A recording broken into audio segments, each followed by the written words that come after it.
ദൈവനാമത്തിൽ നന്ദി. കർത്താവ് സഹായിക്കട്ടെ. യോഹന്നാന്റെ സുവിശേഷത്തിൽ നിന്നാണ് നമ്മൾ ചിന്തിക്കാനായി പോകുന്നത്. 4-ാം അധ്യായത്തിന്റെ 3-ാമത്തെ വാക്യം മുതൽ 6-ാമത്തെ വാക്യം വരെയുള്ള ഒരു 3 വാക്യമാണ് ഇന്ന് പകലത്തെ ചിന്തയ്ക്ക് വേണ്ടി നമ്മൾ അവൻ യഹൂദിയ ദേശം വിട്ട് പിന്നെയും ഗലീലയ്ക്ക് യാത്രയായി. അവൻ ശമര്യയിൽ കൂടി കടന്നു പോകേണ്ടി വന്നു. അങ്ങനെ അവൻ സുഖാർ എന്നൊരു ശമര്യ പട്ടണത്തിൽ യാക്കോബ് തന്റെ പുത്രനായ യോസഫിന് കൊടുത്ത നിലത്തിനരികെ എത്തി. അവിടെ യാക്കോബിന്റെ ഉറവുണ്ടായിരുന്നു. യേശു വഴി നടന്ന് ക്ഷീണിച്ചിട്ട് ഉറവിനരികെ ഇരുന്നു. അപ്പോൾ ഏകദേശം 6 മണി നേരമായിരുന്നു. ഈ വാക്യവും ഈ അധ്യായവും പെന്തിക്കോസ്തുകാരായി നമുക്ക് വളരെ ബൈ ഹാർട്ട് ആയിട്ടുള്ള ഒരു അധ്യായമാണ്. ശരിക്കും പഠിച്ചാൽ ഈ ഭാഗം നമ്മുടെ ഒരു സൺഡേ സ്കൂൾ സ്റ്റോറിയാണ്. പെന്തിക്കോസ്ത് വന്നതിന് ശേഷവും ഇനി അതിനു മുമ്പ് നമ്മൾ മറ്റ് ക്രിസ്ത്യൻ ചർച്ചുകളിലായിരുന്നെങ്കിൽ എല്ലാ ചർച്ചുകളിലും സൺഡേ സ്കൂളിൽ പഠിപ്പിക്കുന്ന ഒരു സൺഡേ സ്കൂൾ സ്റ്റോറിയാണ് ഈ വാക്യം.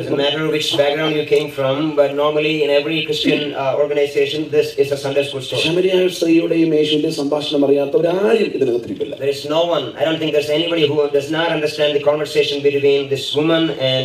എന്നാൽ ഞാൻ ഇന്ന് പകൽ പറയാൻ ആഗ്രഹിക്കുന്നത് അവരുടെ സംസാരത്തെ പറ്റിയുള്ള ചിന്തകളൊന്നുമല്ല. എനിക്കിതിനകത്ത് വളരെ ആശ്വസിക്കാൻ പറ്റിയ മറ്റൊരു ചിന്ത അതിനകത്ത് കിടപ്പുണ്ട്. അതാണ് ഈ വാക്യം ഞാൻ വളരെ സാവധാനം ഞാൻ വായിക്കാം. അവിടെ ഇങ്ങനെയാണ്. ഞാൻ വായിക്കുമ്പോൾ കുറച്ചുകൂടി നിങ്ങൾക്ക് പെട്ടെന്ന് മനസ്സിലാക്കുന്ന പോലെ വായിക്കാം. അവൻ യഹൂദിയ ദേശം വിട്ട്, അവനെന്ന് പറയുമ്പോൾ യേശുവാണ്. യേശു യഹൂദിയ ദേശം വിട്ട് പിന്നെയും ഗലീലയ്ക്ക് യാത്രയായി. ഈ യാത്രയിൽ യേശു ശമരിക്കകത്തോടെ കടന്നു പോകേണ്ടതായിട്ട് വന്നു. അങ്ങനെ ആ യാത്രയിൽ യേശു സുഖാർ എന്നറിയപ്പെടുന്ന ഒരു ശമരിയ പട്ടണത്തിൽ പഴയ നിയമത്തിലെ നല്ലൊരു മനുഷ്യനായ യാക്കോബ് തന്റെ പുത്രനായ യോസേഫിന് കൊടുത്ത നിലത്തിനരികിൽ കൂടെ ആ യാത്രയിൽ യേശു എത്തി. ആ നിലത്തിനരികിൽ എത്തിയപ്പോൾ അവിടെ യാക്കോബിന്റെ ഒരു ഉറവ ഉണ്ടായിരുന്നു. ഓക്കെ, ആ യാത്രയിൽ യേശു വഴി നടന്ന് ക്ഷീണിച്ചിട്ട് ആ ഉറവയ്ക്കരികെ ഇരുന്നു. അപ്പോൾ ഏകദേശം 6 മണി നേരമായിരുന്നു. ഇതിനകത്തുള്ളൊരു പൂർണ്ണത യേശു എവിടുന്ന് പോകുന്നു എന്നുണ്ട്, എങ്ങോട്ട് പോകുന്നു എന്നുണ്ട്, ഏത് വഴി കൂടെ പോകുന്നു എന്നതും അതിനകത്തുണ്ട്. The importance of this scripture portion is that it says from where Jesus started, it says where he is going, and it also talks about the direction that he takes to reach his destination. ഒന്നുകൂടെ എടുത്തു പറഞ്ഞാല് ഈ ശമരിക്കകത്തൂടെ യേശു പോയപ്പോൾ ആ പോയ landmark ആരുടെ സ്ഥലമാണെന്നുണ്ട്. മാത്രമല്ല അവിടെ ഉള്ള ഉറവ ആരുടെ പേരിലാണ് എന്നതുണ്ട്. തീർന്നിട്ടില്ല, ആ സമയവും അവിടെ ഇരുന്ന സമയവും അതിനകത്ത് കൃത്യമായി പറയും. Regarding this journey of Jesus, it is very specific even to the minute details where he went, to which land, and everything is in detail in this scripture. ആ വാക്യം ഒരു പൂർണ്ണമായ വാക്യമാണ്. ഫുൾ ഡീറ്റെയിൽ അടങ്ങിയിരിക്കുന്ന ഒരു പൂർണ്ണമായ വാക്യം. So it's a complete perfect sentence of explanation. ഇനി നമുക്ക് ഇതിന്റെ ഭാഗത്തേക്ക് ചിന്തിക്കാം. Let's come to this portion now. നമുക്ക് എല്ലാവർക്കും അറിയാം, ഇസ്രായേൽ എന്നറിയപ്പെടുന്നത് 3 ഭാഗമാണ്. ഇസ്രായേൽ എന്നറിയപ്പെടുന്നത് 3 ഭാഗമാണ്. And we all know that the nation of Israel is 3 parts together. ഏറ്റവും മുകളിൽ ഒരു സ്ഥലമുണ്ട്, അതിന്റെ പേര് ഗലീല എന്നാണ്. നടുക്ക് ഒരു സ്ഥലമുണ്ട്, അതിന്റെ പേര് ശമരിയ എന്നാണ്. ഏറ്റവും താഴെ ഒരു സ്ഥലമുണ്ട്, അതിന്റെ പേര് യഹൂദിയ എന്നാണ്. The top portion of Israel is Galilee, and then the middle portion is Samaria, and then the last portion is Judea. ഏറ്റവും ബൈബിളിന്റെ ഏറ്റവും പുറകിൽ ഒരു 3 ഭൂപടമുണ്ട്. നമുക്ക് എല്ലാവർക്കും അറിയാം. അതിനകത്ത് ഒന്ന് അബ്രഹാം സഞ്ചരിച്ച ഒരു ഭൂപടം. In the back of the back page of your Bible there are 3 maps. One is the places that Abraham traveled. 2 അപ്പോസ്തലനായ പൗലോസ് യാത്ര ചെയ്ത മേഖലകൾ. Secondly, it gives the picture about the journey of Paul. 3 യേശുക്രിസ്തുവിന്റെ കാലത്തുള്ള Palestine നാട് എന്നൊരു ചിത്രം. അങ്ങനെ 3 ഭൂപടമാണ്. The picture of Palestine at the time of Jesus. അപ്പോൾ അങ്ങനെ 3 ഭാഗമാണ്. ഒന്ന് ഗലീല, 2 ശമരിയ, 3 യഹൂദിയ. So Israel is divided into 3 internally. That's Galilee, Samaria, and Judea. നമ്മുടെ കർത്താവായ യേശുവിന്റെ ജന്മസ്ഥലം ഏതാ അറിയാമോ? What is the birthplace of our Lord Jesus? Bethlehem. അല്ലേ? എവിടുത്തെ ബേത്ലഹേം? യഹൂദ്യയിലെ ബേത്ലഹേം. ഇനി യേശുവിന്റെ മരണസ്ഥലം എവിടാ? What was the death place of Jesus? ചോദ്യം ഒന്നും ചോദിക്കരുത്. അങ്ങനാണോ? യേശുവിന്റെ മരണസ്ഥലം ഗോൽഗോത്ത. എവിടുത്തെ Golgotha? യഹൂദിയിലെ Golgotha. And his death place is Golgotha at Judea. ഒറ്റ വാക്യം പറഞ്ഞാൽ യേശുവിന്റെ ജനനം കൊണ്ടും യേശു യഹൂദിയക്കാരനാണ്, യേശുവിന്റെ മരണം കൊണ്ടും യേശു യഹൂദിയക്കാരനാണ്. By birth Jesus is from Judea, and also by his death he is also in Judea. പക്ഷേ യേശുവിന്റെ വളർച്ചയും യേശുവിന്റെ മിനിസ്ട്രിയും കൂടുതലും യഹൂദിയിലായിരുന്നില്ല. പിന്നെ അവൻ നസ്രായൻ എന്ന് വിളിക്കപ്പെടത്തക്കവണ്ണം ഗലീലയിലെ നസ്രത്തിൽ ചെന്ന് പാർത്തു. But his life was different in different places. His growth as a man and also his ministry was in Galilee. യേശുവിന്റെ മിനിസ്ട്രിയുടെ മേജർ പോർഷനും യേശു സ്പെൻഡ് ചെയ്ത സ്ഥലമാണ് Galilee. The majority of his ministry was in Galilee.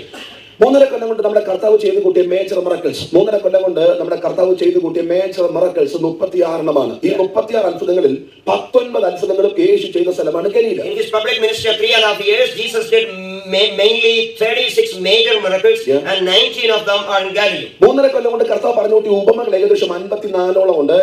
അതിനകത്ത് 32 ഉപമകളും യേശു പറഞ്ഞ സ്ഥലമാണ് Galilee. There are almost 54 parables that Jesus shared during his public ministry, and 32 of them were shared while he was in Galilee. ഇത്രയും നിങ്ങൾ മനസ്സിലാക്കിയാൽ മതി. ഒറ്റ വാക്യം പറഞ്ഞ 33 കൊല്ലം കർത്താവ് ഭൂമി താമസിച്ചെങ്കിലും ഏറ്റവും കൂടുതൽ സമയം കർത്താവ് സ്പെൻഡ് ചെയ്ത മേഖലയാണ് Galilee. So that means you have to remember this, even though he was here for 33.5 years, majority of his time he spent in Galilee. ഇവിടെ നോക്കണേ, അവിടെ വായിച്ചിരുന്ന വാക്യം, ഒരു നിമിഷം അവന്റെ ജന്മസ്ഥലമായ യഹൂദ്യ വിട്ടിട്ട് യേശു പിന്നെയും ഗലീലയ്ക്ക് മുകളിലോട്ട് യാത്രയായി. And what we read here is from his birthplace Judea, he is going to Galilee. ഇവിടെ നോക്കൂ, ഈ യാത്രയിൽ യേശു ശമരിക്കകത്തൂടെ കടന്നു പോവേണ്ടതായിട്ട് വന്നു. It so happened that he had to pass through Samaria on his journey. എന്താ അങ്ങനെ പറയാൻ കാരണം? Why is it saying that? ഒറ്റ കാരണമുള്ളൂ, മനഃപൂർവ്വം ആരും അതിലെ പോകാറില്ല. There is only one reason why it is written, because no one will go there intentionally. മനഃപൂർവ്വമായി അതിലെ പോകാറേയില്ല. Because nobody prefers that route. എന്താ കാരണം എന്നറിയാമോ? You know why the reason? കാരണം 2 ഉണ്ട്. ഒന്ന് ഞാൻ There പറയാം. are 2 reasons. One of them is ഈ 3 ഭാഗത്ത് താമസിക്കുന്ന ആൾക്കാർ വ്യത്യസ്തരായിട്ടുള്ള ആൾക്കാരാണ്. because the people who live in these 3 different regions of Israel are different kinds of people. യഹൂദി എന്ന് പറയുന്ന സ്ഥലത്ത് താമസിക്കുന്ന ആൾക്കാരെ പറ്റി പഠിച്ചാൽ അവിടെ താമസിക്കുന്നത് നല്ല യഹൂദന്മാരാണ്. The people who live in Judea, they are all very good Jews. നല്ല യഹൂദന്മാർ. അപ്പൻ യഹൂദനാണ്, അമ്മ യഹൂദ സ്ത്രീയാണ്, കുഞ്ഞുങ്ങൾ They യഹൂദന്മാരാണ്. are perfect Jews. They are father, mother, their children. They are all Jewish people. നമ്മുടെ നാട്ടിലെ ഭാഗയെ പറഞ്ഞ നല്ല പെന്തിക്കോസ്തുകാരാണ്. And if you take in our own terms, they are very good Pentecostals. അപ്പനും പെന്തക്കോസ്ത, അമ്മയും പെന്തക്കോസ്ത, പിള്ളേരും Father is Pentecost, mother is Pentecost, children are Pentecost. യഹൂദിയിൽ പാർക്കുന്നവർ നല്ല So ആൾക്കാരാണ്. all the people in Judea, they are all very good people. ഇനി ഗലീലയിൽ പഠിച്ചാൽ അവിടെ താമസിക്കുന്ന ആൾക്കാർ നല്ല And യഹൂദന്മാരാണ്. even in Galilee also, you see the people there is a good Jewish people. അപ്പനും യഹൂദനാണ്, അമ്മ യഹൂദ സ്ത്രീയാണ്, കുഞ്ഞുങ്ങൾ യഹൂദന്മാരാണ്. And the whole family is Jewish background there in Galilee as well. ഇങ്ങോട്ട് നോക്കിയപ്പോൾ മേളിലും നല്ല യഹൂദന്മാരാണ്, താഴെയും നല്ല യഹൂദന്മാരാണ്. So on top, Galilee full of good people, down south in Judea full of good Jewish people. പക്ഷേ ശമരിയുടെ ചരിത്രം പഠിച്ചാൽ അവിടെ താമസിക്കുന്നവർ അത്ര നല്ല പെന്തക്കോസ്തൊന്നുമല്ല. And but you look at the history of the Samaria, people in Samaria, they are not so good. അത്ര നല്ല യഹൂദന്മാരല്ല. They are not so good Jewish. കാരണം നമുക്ക് എല്ലാവർക്കും അറിയാം, ഇസ്രായേൽ മക്കൾ 430 വർഷം മിസ്രൈമിലായിരുന്നു. Because we know the reason, the people of Israel were in Egypt for 430 years as slaves. 430 കൊല്ലം ഇവർ അവിടെ പാർത്തപ്പോൾ ഇവിടുത്തെ പിള്ളേരെ അവിടുത്തെ പയ്യന്മാരെ കല്യാണം കഴിച്ചു. മനസ്സിലാകുന്നുണ്ടോ?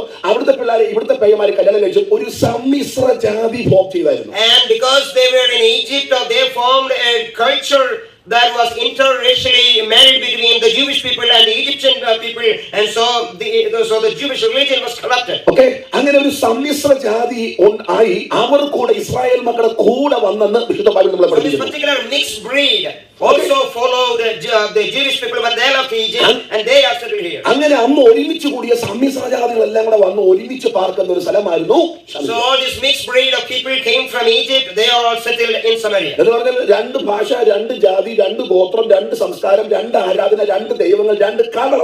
That means there are 2 different colors, 2 different worship, 2 different religion, 2 different disciplines, 2 different laws, all kind of mixed up. മനസ്സിലാകുന്നുണ്ടോ? ഈ 2 ഗ്രൂപ്പിൽപ്പെട്ട ആൾക്കാരായതുകൊണ്ട് നല്ല യഹൂദന്മാർക്ക് ഒരു മറ്റൊരു സമ്പർക്കം. Because they are kind of corrupted and mixed breed, they had absolutely no connection with this good Jewish people. ബാക്കി 9ാമത്തെ വാക്യം വായിക്കുമോ? And you read verse number 9 of chapter 4. ശമരിയ സ്ത്രീ അവനോട്, നീ ഒരു യഹൂദനായിരിക്കെ എന്നോട് കുടിപ്പാൻ ചോദിക്കുന്നത്? അടുത്ത വാക്യം, യഹൂദന്മാർക്കും ശമര്യർക്കും തമ്മിൽ സമ്പർക്കമില്ല. ഇവിടെ പറഞ്ഞിരിക്കുന്ന യഹൂദന്മാർക്കും ശമര്യർക്കും തമ്മിൽ എന്തോ ഇല്ല. കാരണം എന്നാ? ഇവരെ ഒരു ഗ്രൂപ്പിൽ ഉൾപ്പെടുത്താൻ പറ്റത്തില്ല. It says because the Samaritans had absolutely no association with the Jewish people, because they cannot be accepted into any of this group. അപ്പോൾ ഒറ്റ വാക്ക് പറഞ്ഞാൽ ഒരു ഗ്രൂപ്പിലും ഇവരെ ഉൾപ്പെടുത്താൻ കഴിയാത്തതുകൊണ്ട് നല്ല യഹൂദന്മാർ ഇവരുമായിട്ട് സമ്പർക്കം Because പുലർത്താറില്ല. they were not able to associate the Samaritans with the Jewish people, nor a single Jew would like to have any kind of relationship with these people. ഇനി രണ്ടാമത്തെ കാര്യം പറയാം. And the second reason, നമുക്ക് എല്ലാവർക്കും അറിയാം, Israel മക്കൾ മിസ്രൈമിൽ നിന്ന് കനാൻ വരെ പോകണമെങ്കിൽ അവർക്ക് എത്ര ദിവസം വേണമായിരുന്നു? You know how many people, how many days it actually needed to travel from Egypt to Canaan? Israel to മിസ്രൈമിൽ നിന്ന് കനാൻ വരെ പോകാൻ എത്ര ദിവസം The വേണമായിരുന്നു? actual journey days between Egypt and Canaan was 11. it was only 11 days journey. പക്ഷെ എത്ര ദിവസം കൊണ്ട് അവർ വന്നത്? But how much time did that take? 40 വർഷം. ഇങ്ങോട്ട് നോക്കൂ. It took 40 years. 11 ദിവസം മതി നോർമലി വരണമെങ്കിൽ. And normally it takes only 11 days journey to Canaan. പക്ഷെ ഒരു പ്രശ്നം, ആ 11 ദിവസം കൊണ്ട് വരണമെങ്കിൽ നമ്മളെ പോലെ ആരോഗ്യമുള്ളവരായിരിക്കണം. And in order to reach there in 11 days, there should be people like us. They should be healthy. നടന്നു തുടങ്ങിയാൽ 11 days കൊണ്ട് അവിടെ എത്താൻ പറ്റും. പക്ഷേ If you start walking in 11 days, you will be there. പക്ഷേ ഇസ്രായേൽ മക്കളോട് അങ്ങനെ നടന്നു വരാൻ മാത്രം കപ്പാസിറ്റി ഉള്ള ആൾക്കാർ കുറവായിരുന്നു. ഉണ്ടായിരുന്നു, അതിലും പ്രായമുള്ള 80 വയസ്സിന് മേളിൽ പ്രായമുള്ളവരും 5 വയസ്സിൽ താഴെ പ്രായമുള്ളവരൊക്കെ ഉണ്ടായിരുന്നു. അപ്പൊ അവർക്ക് ഒരുമിച്ച് 11 days കൊണ്ട് ചെല്ലാൻ പറ്റത്തില്ല. All the people were not able to walk so fast because there were elderly people who were above the age of 80, and also there were infants below the age of 5. So it was not possible for them to make that steady walk for 11 days. അപ്പോൾ 11 ദിവസം കൊണ്ട് പോകേണ്ട യാത്ര വേണമെങ്കിൽ slowly നടന്നു വന്നാൽ maximum 40 ദിവസം കൊണ്ട് അവിടെ ചെല്ലാൻ. Maybe if you take your own time to relax and walk, then still you can reach the other land in 40 days. അപ്പോൾ 40 ദിവസം കൊണ്ട് തീരേണ്ട യാത്രയായിരുന്നു. പക്ഷെ തീർന്നപ്പോൾ എത്ര കൊല്ലമായി? So actually it would have taken only 40 days to reach Canaan, but it took 40 years. അതിന് കാരണം അറിയാമോ? You know why?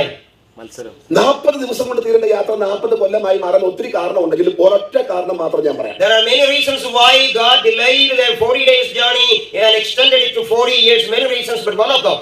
40 ദിവസത്തെ യാത്രയ്ക്കിടയിൽ ഇസ്രായേൽ മക്കൾ 13 പ്രാവശ്യം പിറുപിറുത്തു. And during that first 40 days of travel, they murmured against God 13 times. 13 പ്രാവശ്യം ഈ 40 ദിവസത്തെ യാത്രയ്ക്കിടയിൽ പിറുപിറുത്തു. Within this 40 days of time span, they started murmuring 13 times. വെള്ളത്തിന് വേണ്ടി പിറുപിറുത്തു, ഇറച്ചിക്ക് ഞാൻ പറയാം. പിള്ളേർ അറിയണ്ട. വെള്ളത്തിന് വേണ്ടി പിറുപിറുത്തു, ഇറച്ചിക്ക് വേണ്ടി പിറുപിറുത്തു, മഞ്ഞയ്ക്ക് വേണ്ടി പിറുപിറുത്തു, പാസ്റ്റക്കെതിരെ പിറുപിറുത്തു, പാസ്റ്റിന്റെ പെങ്ങക്കെതിരെ പിറുപിറുത്തു, പാസ്റ്റിന്റെ ഭാര്യക്കെതിരെ പിറുപിറുത്തു. മനസ്സിലാകുന്നുണ്ടോ? ദൈവത്തിനെതിരെ പിറുപിറുത്തു. ഹലോ, ഇനി കേൾക്കണോ? മോശയുടെ ഭാര്യയെ പോലും വെറുതെ വിട്ടില്ലല്ലോ, മോശയുടെ പെങ്ങളെ വെറുതെ, മിരിയാമിനെ വെറുതെ വിട്ടില്ലല്ലോ. മനസ്സിലാകുന്നുണ്ടോ? അങ്ങനെ വെറുതെ വിട്ടില്ലല്ലോ. 13 പ്രാവശ്യം പിറുപിറുത്തപ്പോ കുടുംബം അടച്ചു പിറുപിറുത്തു. പാസ്റ്റക്കെതിരെ, സെൻട്രൽ പാസ്റ്റക്കെതിരെ, കൗൺസിലിനെതിരെ. ഏറ്റവും കൂടുതൽ പിറുപിറുത്തപ്പോൾ 13 പ്രാവശ്യം പിറുപിറുത്തപ്പോൾ ഇതിൽ ഏറ്റവും കൂടുതൽ പിറുപിറുത്ത ആൾക്കാരുടെ പേരാണ് സമ്മിശ്രജാതി. വേറെ ഒരു ചിന്ത പറയാം, അകാരണമായിട്ടുള്ള മർമറിങ് നിന്റെ അകത്ത് വരുന്നെങ്കിൽ ഇപ്പോഴും നിന്റെ അകത്ത് ഒരു പകുതി മിശ്രം കിടപ്പുണ്ട്.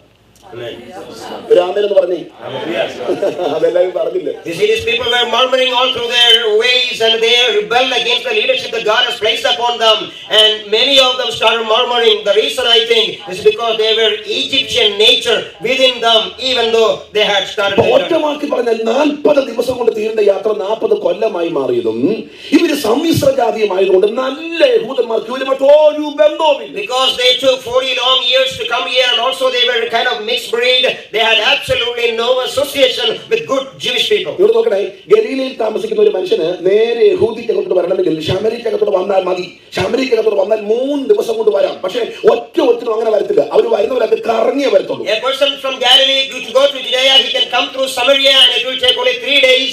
But none of the Jews will take that route to reach there in 3 days. അവര്, നിങ്ങൾ ആ ഭൂപടം വീട്ടിൽ പോയി നോക്കണം.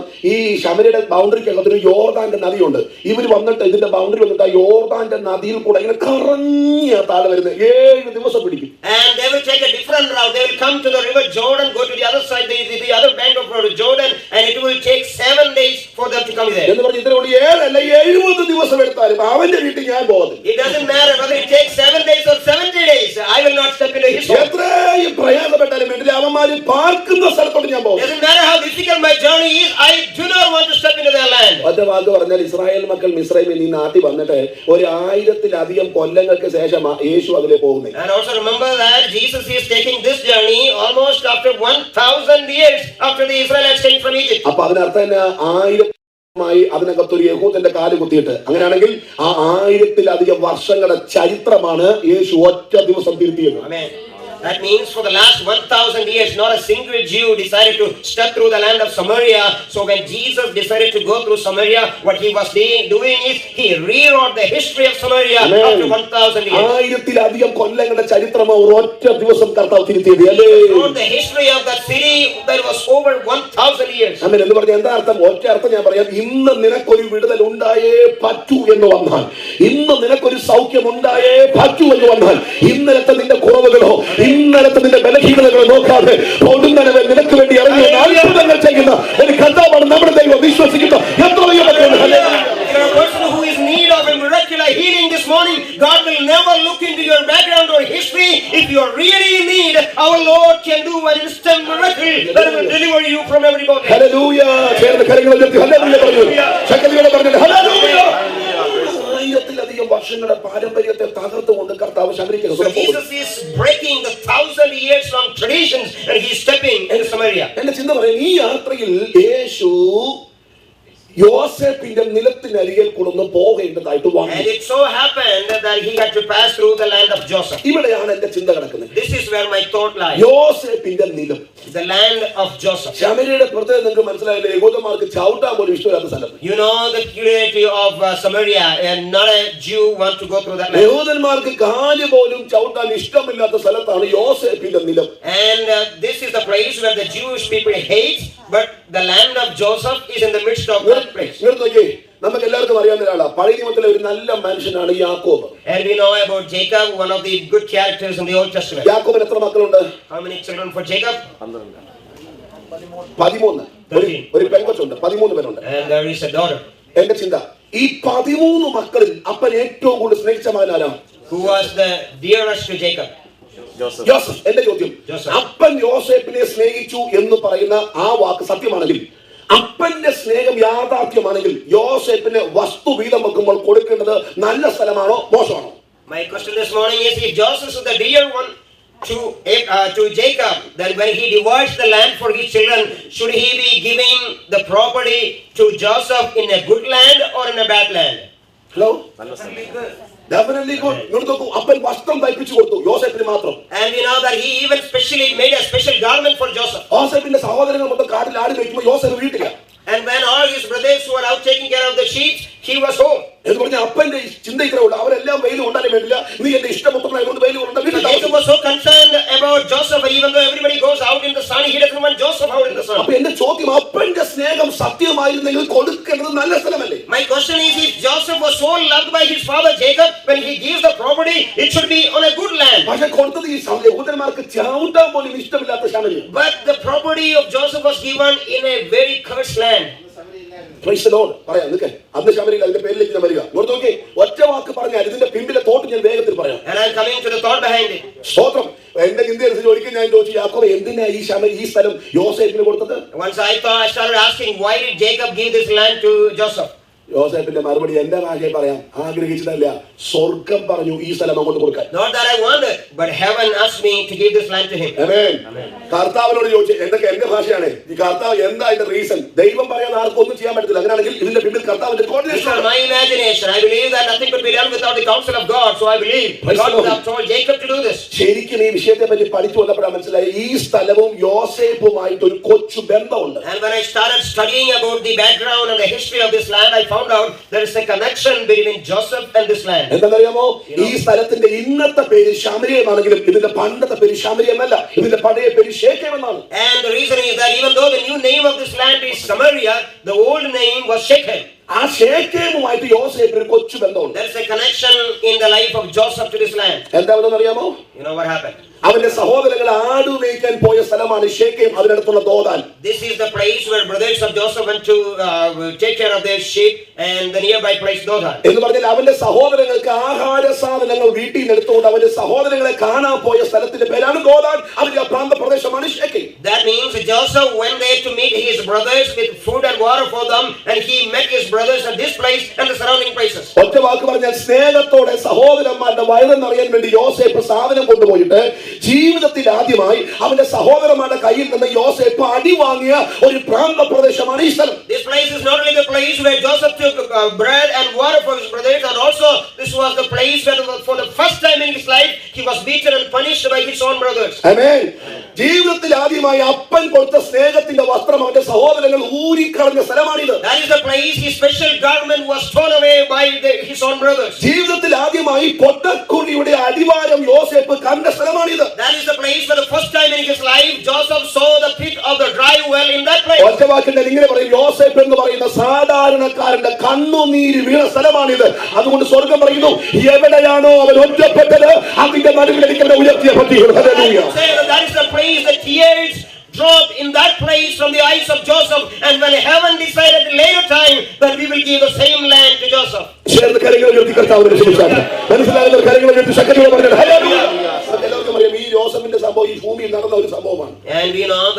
a historical event that happened in this world. ഇന്നേക്ക് ഒരു 4000 കൊല്ലങ്ങൾക്ക് മുമ്പ് ഈ ഭൂമിയിൽ നടന്ന ഒരു സംഭവമാണ് യോസേഫിന്റെ ചരിത്രം. The history of the life and story of Joseph is something that happened 4,000 years back. നമുക്ക് എല്ലാവർക്കും അറിയാം, അന്ന് ഒരു മനുഷ്യന്റെ വരുമാന മാർഗം ഒറ്റ വഴിയേ ഉള്ളൂ, ഒന്നോ രണ്ടോ വഴിയേ ഉള്ളൂ. പ്രധാനമാണ് ആട് വളർത്തൽ.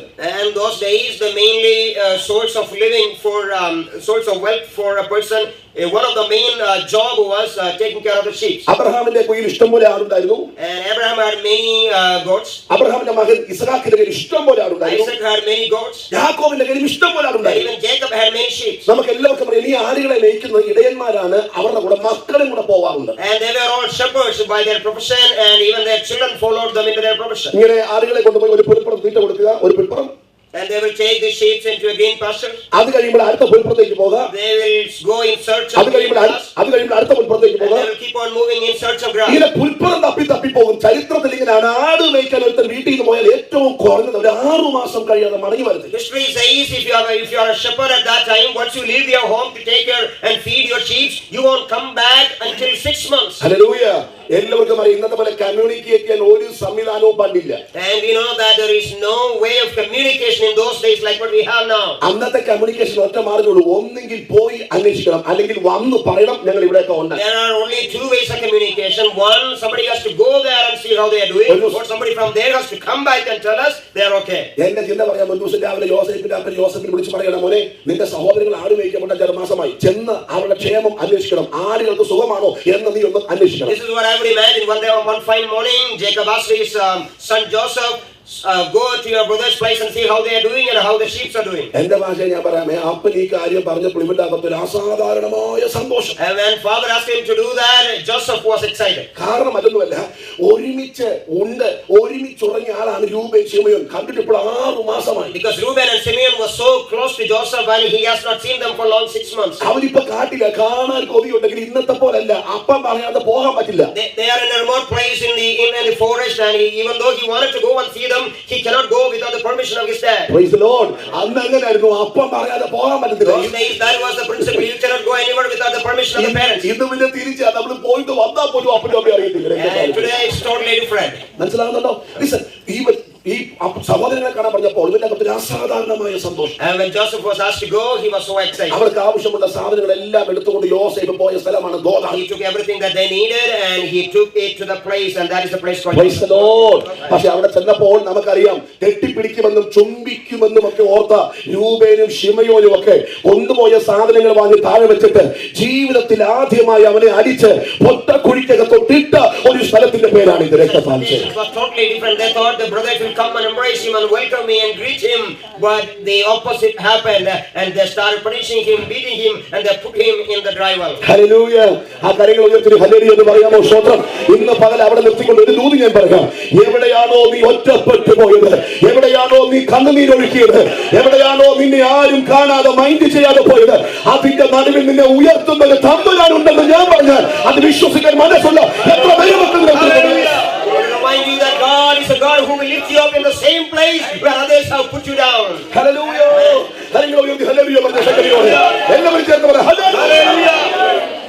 ഞാൻ അതിന്റെ ഒന്ന് രണ്ട് ചിന്തയിലേക്ക് വേഗം കയറാൻ ആഗ്രഹിക്കുന്നു. I wanted to go into deeper. ഇവിടെ നോക്കിയാട്ടെ, ആഹാരസാധനം കൊണ്ടുപോയ യോസേഫിനെ ഒരു നായെ തല്ലുന്ന പോലെ സഹോദരങ്ങൾ തല്ലുമ്പോൾ കർത്താവിന്റെ മനസ്സിൽ ചിന്ത എന്തായിരിക്കും? തലക്കെന്നായിരിക്കും.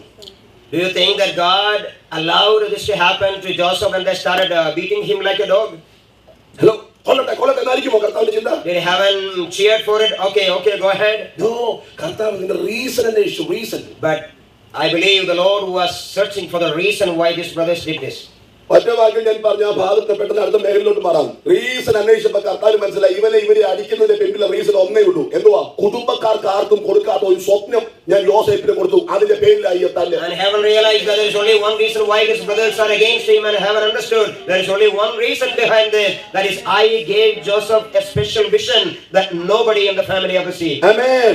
കുടുംബത്തിലെ ആർക്കും കൊടുക്കാത്ത ഒരു സ്വപ്നം യോസേഫിന് കൊടുത്തു, അതാണ് ഈ അടിയുടെ പിന്നിലെ Joseph had a wonderful vision and dream from God, and that was the the reason behind all this. Hallelujah.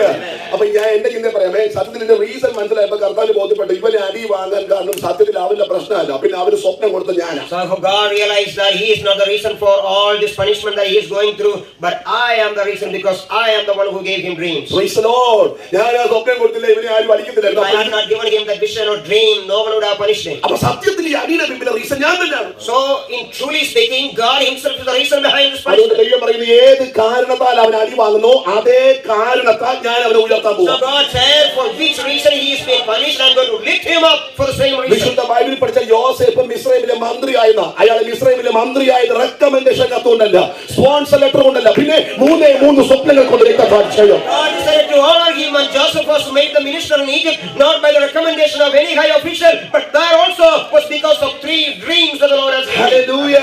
6 സ്വപ്നം കൊടുത്തു, 3 ഗുണപ്പെട്ടില്ല, 3 ഗുണപ്പെട്ടു. And he gave him 3 dreams. 3 of them did not bring the expected result, but the 3 did. ഒറ്റ വാക്കിൽ ഇങ്ങനെ പറയാം, ഇങ്ങോട്ട് നോക്കി. 1 യോസേഫിന് ഒരു സ്വപ്നം, 2 പാനപാത്രവാഹകന് ഒരു സ്വപ്നം, 3 ഫറവോന് ഒരു സ്വപ്നം. ചുരുക്കത്തിൽ 3 പേർ 3 സ്വപ്നം 3 സ്ഥലത്ത് കിടന്ന് കണ്ടപ്പോ കുറുതി കിടന്ന് കൊട്ടാരത്തിൽ കയറി രക്തസാക്ഷിയോ. What happened in Egypt? 3 different people were given 3 different visions at 3 different places. The cupbearer got a vision, the Pharaoh got a vision, and the cupbearer got the vision. And when 3 visions came together, the one who was in the hut was replaced in the palace. ഒത്തിരി പ്രാവശ്യം ഇത് കേട്ടത് കൊണ്ട് അതിനകത്തുള്ള ചിന്ത ഒരുപക്ഷെ നമുക്ക് കത്തത്തില്ല. ഞാൻ ഇവിടെ പറഞ്ഞു വരുന്നത്, ഉറങ്ങിക്കിടക്കുമ്പോൾ കാണുന്ന സ്വപ്നത്തിനകത്ത് പോലും ഒരുത്തനെ ഉയർത്താനുള്ള വഴി ദൈവത്തിന്റെ പക്കൽ സുരക്ഷിതമാണ്.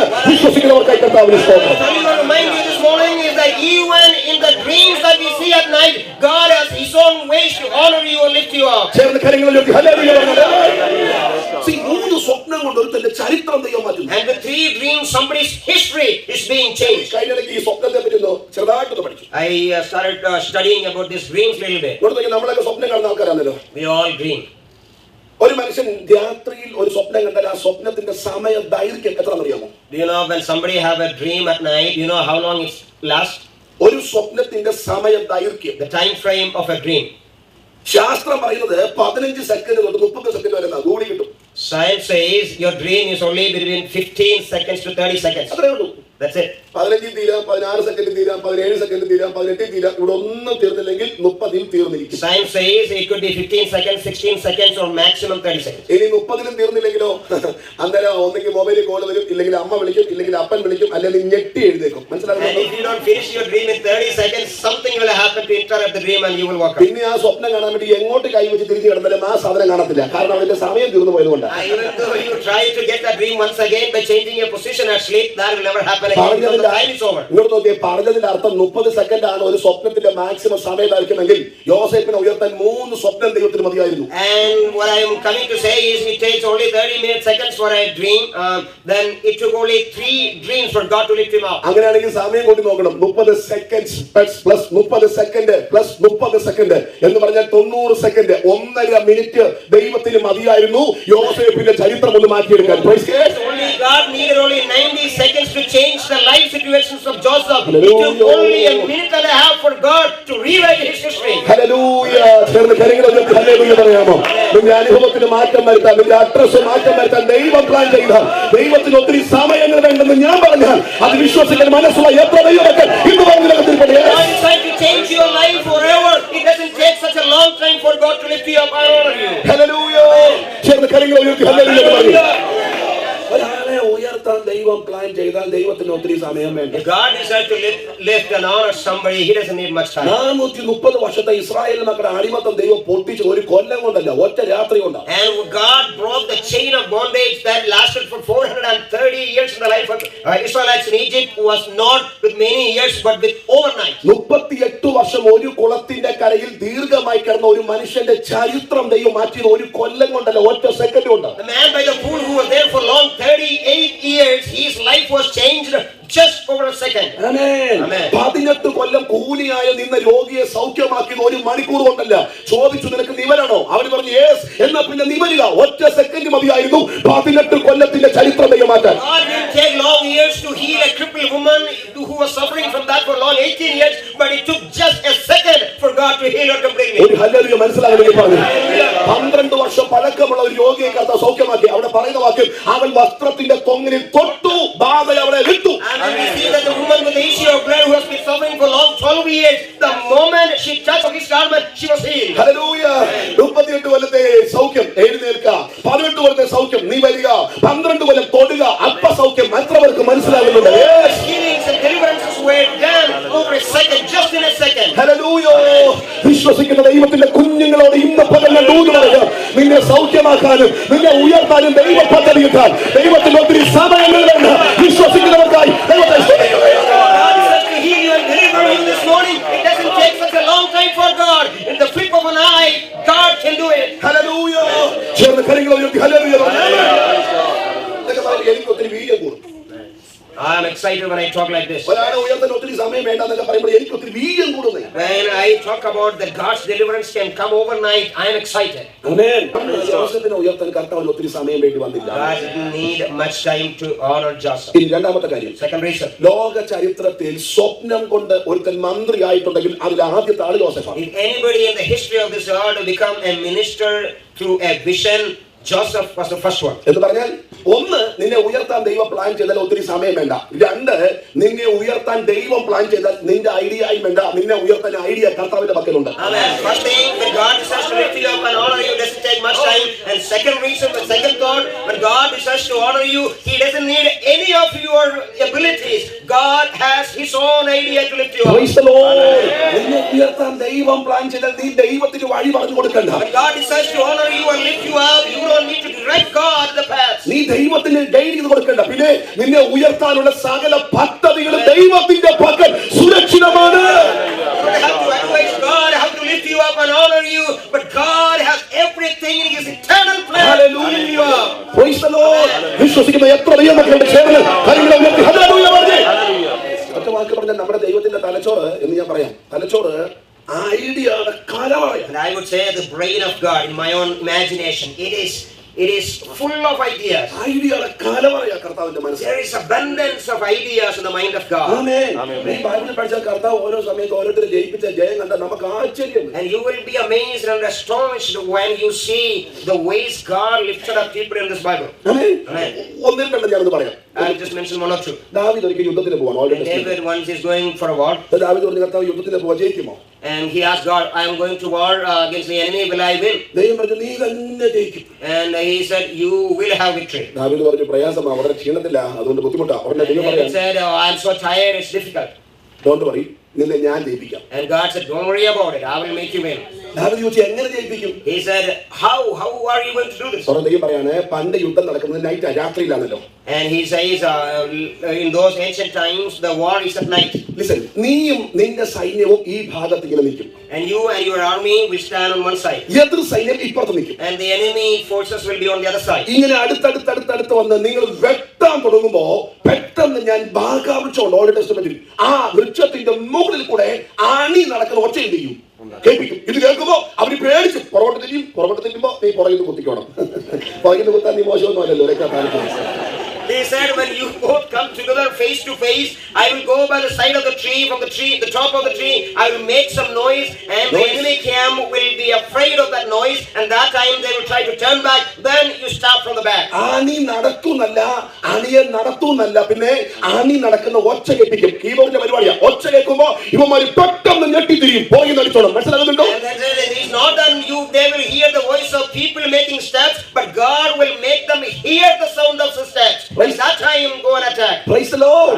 ഈ ബൈബിളിലെ കാര്യമാ. ദാവീദിന്റെ ഒരു ജയം അങ്ങനത്തെ ജയമായിരുന്നു. And one of David's victory was that kind of a victory. വീണ്ടും യുദ്ധം വന്നു. And there was war again. ദാവീദ് കൊണ്ട് കർത്താവ് ദൈവത്തിന് പിന്നെ യുദ്ധം. And David said, Lord, war again. ഈ തവണ ജയിക്കുമോ? Will I win? ദൈവം പറഞ്ഞു, ഈ തവണ നീ തന്നെ ജയിക്കും. And God said, you will have victory even this time. അവ പുള്ളിക്കാതൊരു കൗതുകം, എന്തുവാ ഈ തവണ വേറെ വലിയ ഐഡിയയും? And David is asking, okay, what's your plan this time? ദൈവം പറഞ്ഞു, ഈ തവണത്തെ ഐഡിയ വേറെയാ. And he said, this time the idea is different. നീയും നിന്റെ സൈന്യം ഇവിടെ നിൽക്കും. You and your army will be on one എതിർ side, സൈന്യം ഇപ്പുറത്ത്. and the other forces on the other side. നീ വെട്ടാൻ തുടങ്ങുമ്പോ പെട്ടെന്ന് ഞാൻ ഇടിമുഴക്കും. When you are about to attack him, I will roar the thunder sound. ആമേൻ. ഇത് കേൾക്കുമ്പോ അവന്മാര് പണ്ടത്തെ പോലെ പേടിച്ച് നോക്കും. നീ പുറകിൽ അടിച്ചോളും. When they they hear the sound, they will turn back and they will be afraid. Then you attack from behind. ഇനി ഒത്തിരി പറയാൻ ഒത്തിരി pond. And there are so many things to എന്ന് explain. പറഞ്ഞാൽ എന്താണെന്നറിയാമോ, ഉയർത്താൻ ദൈവം പ്ലാൻ ചെയ്താൽ നീ ഇങ്ങനെ വഴി പറഞ്ഞു കൊടുക്കണ്ട. നിന്നെ ഉയർത്താൻ വഴി കർത്താവ്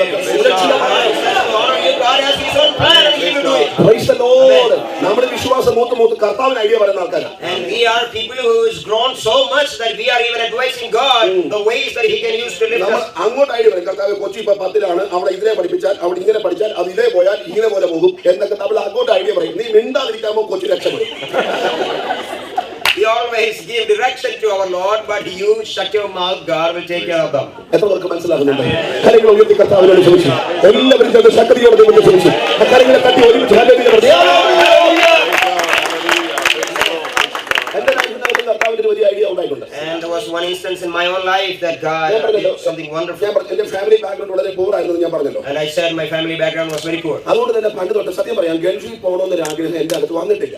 And it's because I was so poor, I didn't have any kind of desire in my heart to go to the Middle East. വരാത്തതിന്റെ കാരണം മറ്റൊന്നുമല്ല, നമ്മുടെ കുടുംബത്തിൽ ആരുമില്ല, പരിചയക്കാരായില്ല, അതുകൊണ്ട് സാധ്യതയില്ലാത്തതുകൊണ്ട് അങ്ങനെ ഒരു ബോധ്യം വന്നിട്ടില്ല. The reason is that I don't have anybody there, I don't know any friends or relatives, so I didn't develop that thought in my heart. അപ്പൊ അതുകൊണ്ട് ആഗ്രഹമില്ല. പക്ഷേ ഒരു പ്രശ്നം ഉണ്ടായി. 2005 തൊട്ട് എന്റെ സമയം ഇഷ്ടംപോലെ യോഗം നടക്കും. വരുന്നത് മൊത്തം പ്രവാചകന്മാർ.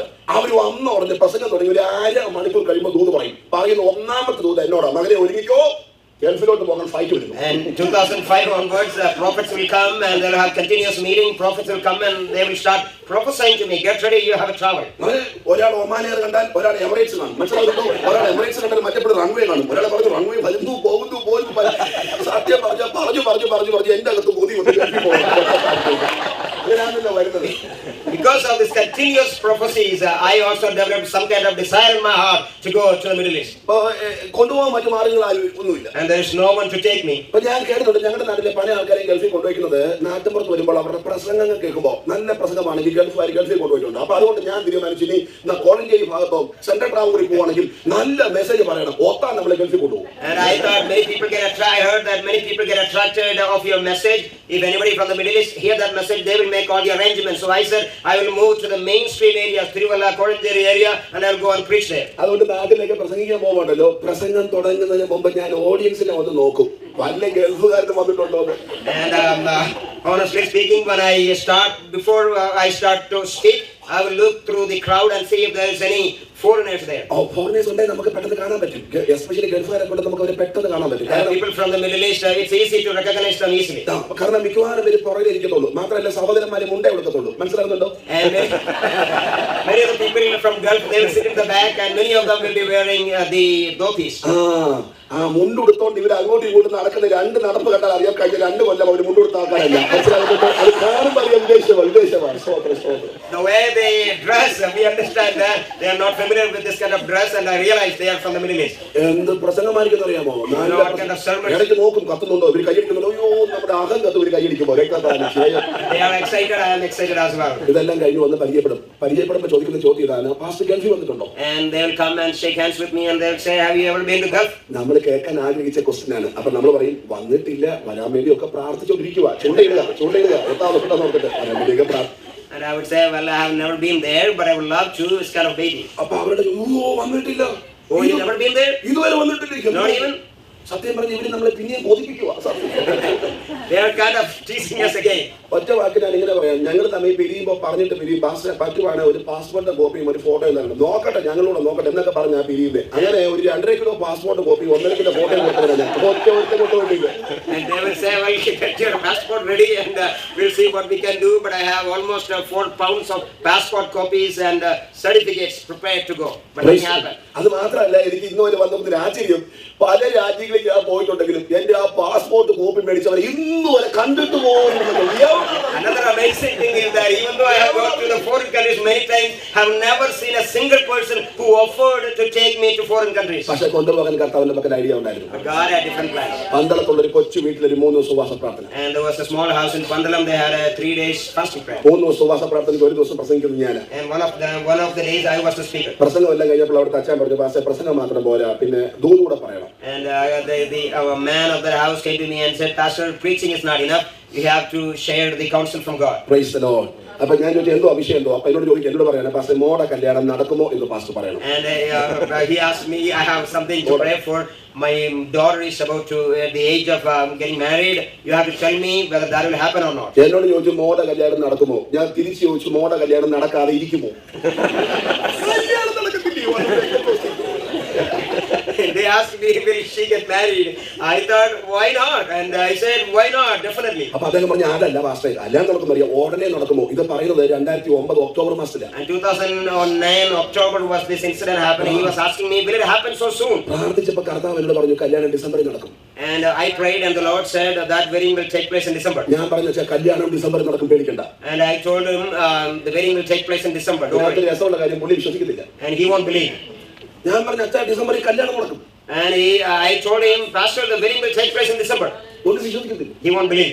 ഞാൻ പറഞ്ഞു നടക്കുന്നു. ഞാൻ പറഞ്ഞു പിന്നെ എന്താ വിശ്വസിക്കാത്തെ. And I asked him, why don't you believe? അദ്ദേഹം പറയാണ് സാധാരണ പ്രവാചകന്മാർ ദൂത് പറയുമ്പോൾ ഒരു 6 മാസം ഗ്യാപ്പ് ഇടും. ഒന്നെങ്കിൽ കേൾക്കുന്നത് മറക്കണം അല്ലെങ്കിൽ പറയുന്നത് മറക്കണം. ഇതിപ്പോ 1 മാസം ഗ്യാപ്പേ ഉള്ളൂ. 1 മാസം ഗ്യാപ്പേ ഉള്ളൂ.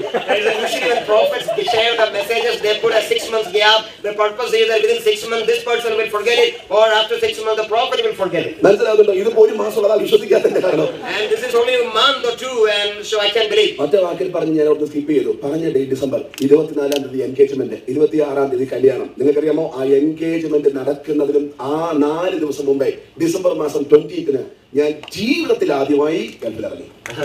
That in that 24th of December the wedding engagement took place. 26th was the wedding, and 4 days before that wedding I landed in the Middle East. ഞാൻ പറഞ്ഞു വന്നതിന്റെ സാരാംശം, നിന്നെ ഉയർത്താൻ ദൈവം പ്ലാൻ ചെയ്ത നീ ഐഡിയ പറയണം. And what I mean to say is, if God decides to lift you up, you don't have to give നീ him ideas. അങ്ങോട്ട് വഴി പറഞ്ഞു കൊടുക്കണം. You don't have to direct God. നിന്നെ ഉയർത്താനുള്ള വഴി കർത്താവിന്റെ പക്കൽ സുരക്ഷിതമാണ്.